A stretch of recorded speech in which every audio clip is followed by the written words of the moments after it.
Hey guys, today we are taking a look at the coolest weapon Heatblur and Eagle Dynamics don't want you to have, the AGM-78A Standard ARM, or STARM for short. And as you all know, I'm Spud, as always, and let's go ahead and jump on in.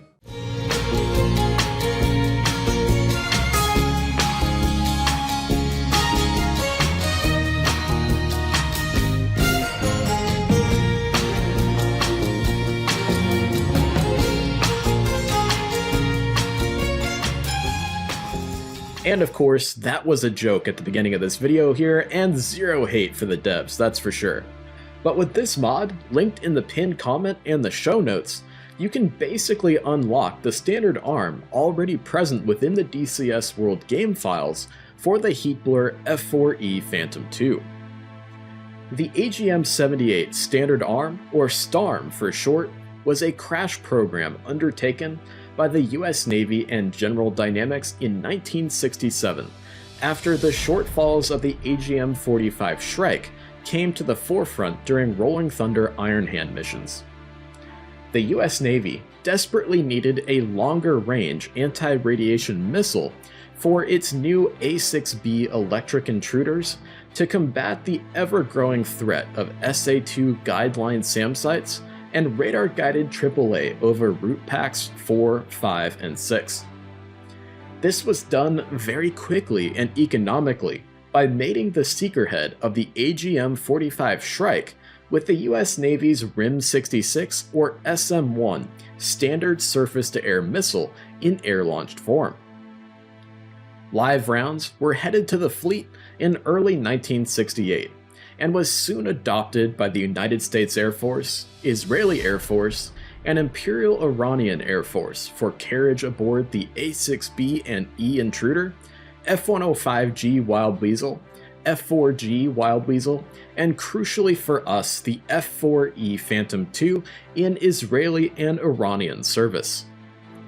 While fully retired by the late 1980s, interestingly, the legacy of the AGM-78 Standard ARM can still be seen today in the newly revealed AIM-174B, the air-launched version of the RIM-174 or SM-6 standard surface-to-air missile. And in DCS, the AGM-78 fills a pretty glaring gap in Western SEAD capabilities between the early AGM-45 Shrike in the 1960s and the advanced AGM-88 HARM of the 1980s, which, interestingly, this mod also allows the F-4E to carry, while also adding some very unique and fun gameplay elements to the deadly cat-and-mouse game that plays out between SAM operators and SEAD and DEAD pilots. Please keep in mind that this mod does break integrity check, and as of the making of this video, only the AGM-78A version of the standard ARM is actually functional in-game with the Heatblur F-4E. The skin we have today on our F-4E is a custom one made by yours truly, and depicts an F-4 from the fictional nation of the Islamic Emirates of Persia. Please keep in mind, all the skins made by me and other artists for our Burning Sands universe are available for free anytime on the Spuds Discord server. So guys, let's go ahead and jump in because this is one that I'm very excited about. Okay guys, we are back in the office of the F-4E for our demonstration of the AGM-78A Standard ARM and the very cool new gameplay element this weapon brings to the table, thanks to the White Phosphorus Marking Flare integrated into the warhead of the standard ARM. Now, before we actually get our cockpit set up for the employment of our STARMs and our Mark 82 slicks today, let's first take a look at the situation we have laid out in front of us here on the F10 map. We can see we're heading in towards the target area from the northeast here, and if we scroll on down to the departure end of Kirkuk International Airport, we can see we've got an SA-2 Guideline battery set up here for us to engage, and hopefully they'll help keep things interesting today by throwing a few SAMs back our direction.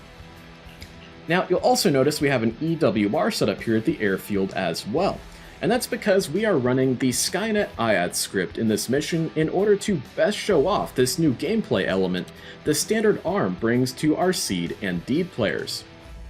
Now, you might be wondering, hey Spud, what does the Skynet IAD script actually do for me?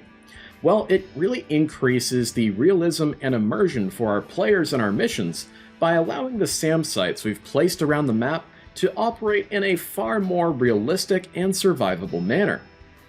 It does this through creating essentially a virtual integrated air defense network that runs in the background of our mission, allowing radars we've placed around the map, such as our EWR here, to communicate the locations of aircraft flying over the map to our SAM site, such as our SA-2 site here.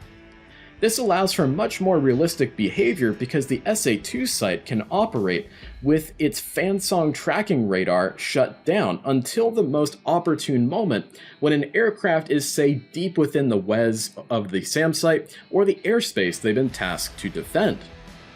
Now, in vanilla DCS world, the tracking radars of your SAM site, such as our fansong here, are illuminated constantly and are searching in the blind for the very first aircraft they see, and they'll fire a SAM at it from the very furthest range possible. This is rather unrealistic and not very survivable for the operators of the SAM site, because it leaves them open to being pinpointed by SEAD and DEAD flights relatively easily, as well as leaving them open to, say, jamming from both stand-in and standoff jammers as well. Now, with the Skynet IAD script running, it allows us to have much more realistic behavior from these SAM sites, such as SAM traps and SAM ambushes, and most importantly for us today, it allows the SAM tracking radar to recognize or detect the launch of an ARM, or anti-radiation missile, whether that be a Shrike, a HARM, or in our case today, a Standard ARM, and allow them to shut down that tracking radar in order to trash that ARM. Now, this leads to some very, very cool and very fun gameplay for our SEAD and DEAD pilots, because it really creates that really awesome, amazing, and hair-raising kind of cat-and-mouse game of firing a HARM or a Shrike, or in our case a Standard ARM at the SAM site, and the SAM operator having to make that very quick calculation of, should I stay illuminated and hopefully destroy that enemy aircraft, or should I shut down now and make sure that ARM gets trashed and falls short of the target? And that's where that very cool new White Phosphorus Marking Flare in the warhead of our Standard ARM comes into play. So with that kind of explanation out of the way, let's head back to the cockpit of our F4 and get going with our demo. Okay guys, we'll go ahead and unpause the simulation here. And the first thing to keep in mind when it comes to employing the Standard ARM is the AGM-78A is essentially just a RIM-66 or SM-1 surface-to-air missile mated with the seeker head of an AGM-45 Shrike. So if you already know how to employ the Shrike, you're set and ready to go. You can just launch the weapon from a much further range. Keep in mind, though, that just like the Shrike, you have to ensure that you choose the correct seeker head for the type of SAM you expect to encounter in your mission. That's going to be accomplished in the mission editor for a single-player mission, or in the mission resources panel for a multiplayer mission. So let's go ahead and get going with our setup here. First, we're going to come to our DSCG scope, and we're going to bring our LCOS to air-to-ground mode. We're going to ensure that our Mark 82s are set to nose and tail fusing. We're going to select the left inner and right inner pylons where our two STARMs are hung. Delivery mode will be set to direct. Weapon selector is going to go to ARM for anti-radiation missile. Master ARM to ARM. And you know you've done everything correctly when, of course, you get these beautiful amber ARM lights underneath your station select buttons.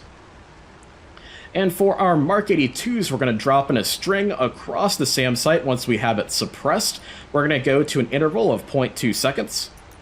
Quantity is going to go to 6 to drop all of our bombs in one pass today. You can see we're about 44 nautical miles from our SAM site, so we're still safe and good to go here.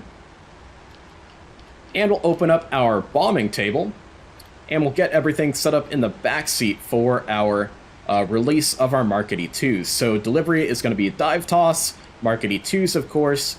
Running speed, I like to set about 525 knots. That always works out great for me. Release altitude is going to be about 9,000 feet.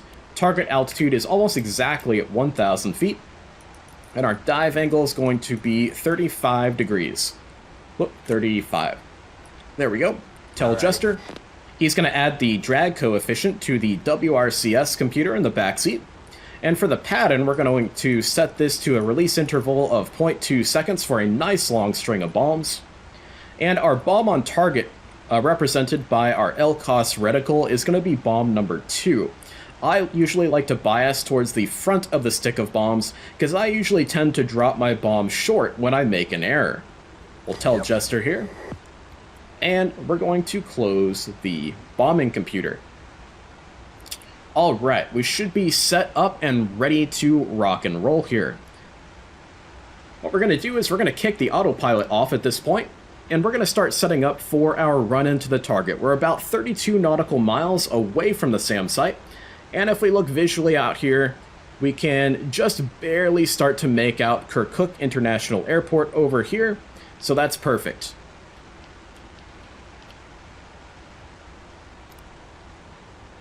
What's very, very cool about the Skynet IAD script is, of course, we can see here that that Fansong radar is not yet illuminating, which is absolutely perfect and far, far more realistic. And the Skynet IAD script really separates out the difference between suppression of enemy air defenses and destruction of enemy air defenses for the players in your missions. So what we'll do here is we're going to fly a bit of an offset slightly to the right-hand side of our target area. As sort of a basic introduction to SEAD tactics, we never want to fly directly nose on to the SAM site we want to suppress.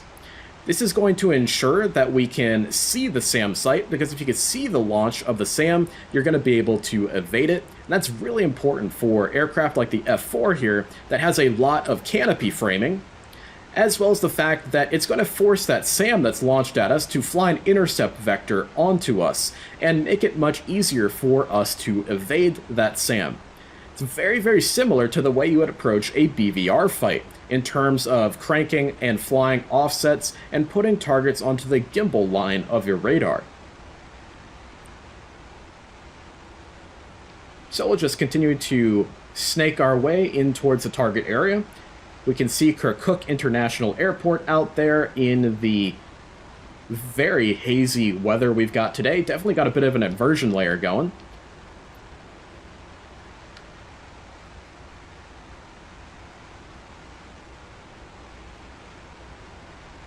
There we go. And boom. There we go. We've got the Fansong tracking radar of the SA-2 site is now illuminating, and he is attempting to lock onto us. Now, this is a perfect demonstration of the very cool gameplay elements of the Skynet IAD system. So, just like employing the Shrike, the very high-pitched tone from the seeker head of our standard ARM is going to get higher and higher and higher and more unbearable the closer we get our LCOS to the location of that SAM site, which will of course help us to correlate where that SAM is geographically on the ground out there for delivering our Mark 82s onto it at a later time. Mud, 11 o'clock, SA-2. So as we bring our nose on closer and closer and closer to the SAM site, that tone is getting worse and worse and worse. Woo! That's terrible. And Magnum. Now we're going to go ahead and come off to the right-hand side here, and we're essentially going to bait that SAM into keeping his radar illuminated for as long as possible. And boom, he is already shut down. He detected the launch of our anti-radiation missile, and we can see the weapon is going to fall short over here. So we'll go ahead and continue, and we'll see the weapon impact the ground, and the White Phosphorus Marking Flare will start to show as well. And it renders from quite a long distance here in DCS, which is fantastic. So if we think about our final attack heading, and when we launched that standard ARM, and we kind of draw a line from that launch point through the flare and continue it on out, we can see it kind of correlates with the end of the runway there, where the location of our SAM site actually is. So this is going to be very, very key in helping you to triangulate the position of that SAM site on the ground for then having your DEAD flights deliver ordnance on top of the SAM site to get a hard kill on it and not just suppress it like we just did. So what we'll do here is we will bait the Fansong operators into illuminating their radars once again, and we will fire a second standard arm at them, and hopefully get a very good triangulation as to where the location of that SAM site actually is. Now for this, I do recommend that you fly a different final attack heading onto the SAM site, so that way you can draw those multiple lines through that marking flare out there and get a good bead on where that SAM site is most likely located.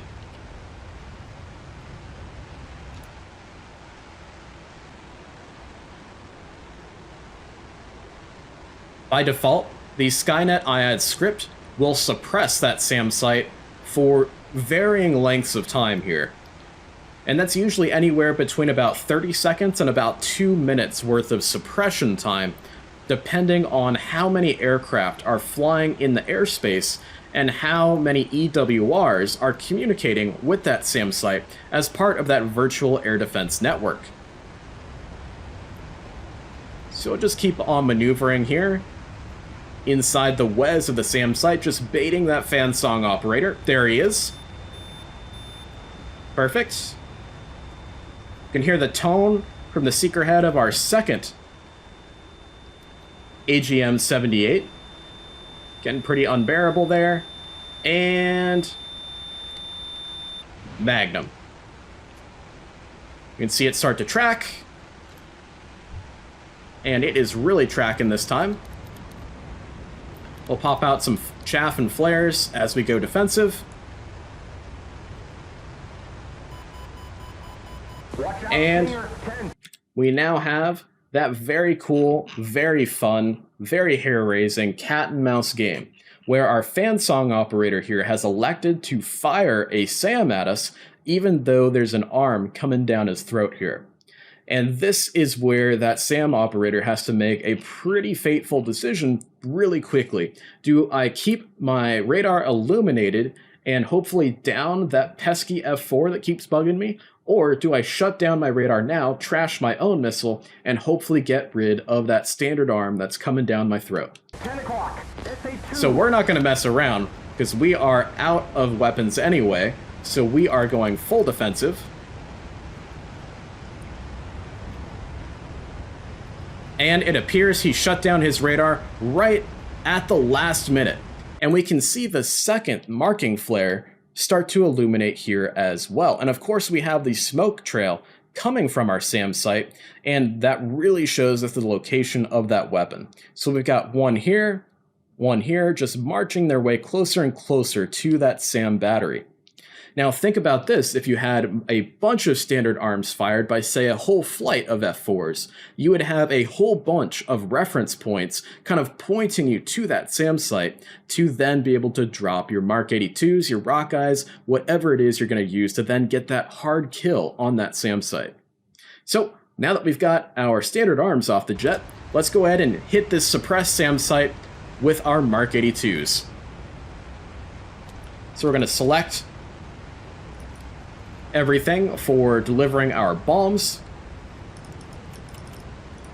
Dive toss is set.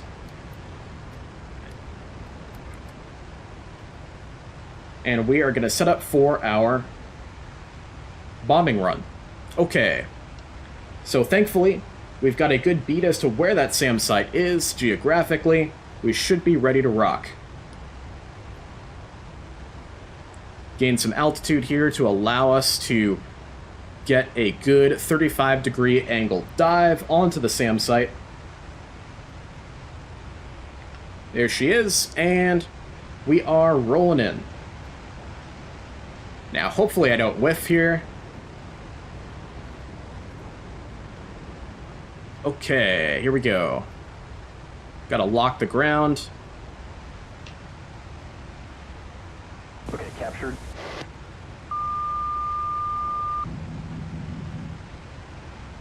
weapons are away, and we are going defensive, because I'm sure there's some AAA batteries around here that are tracking us as well.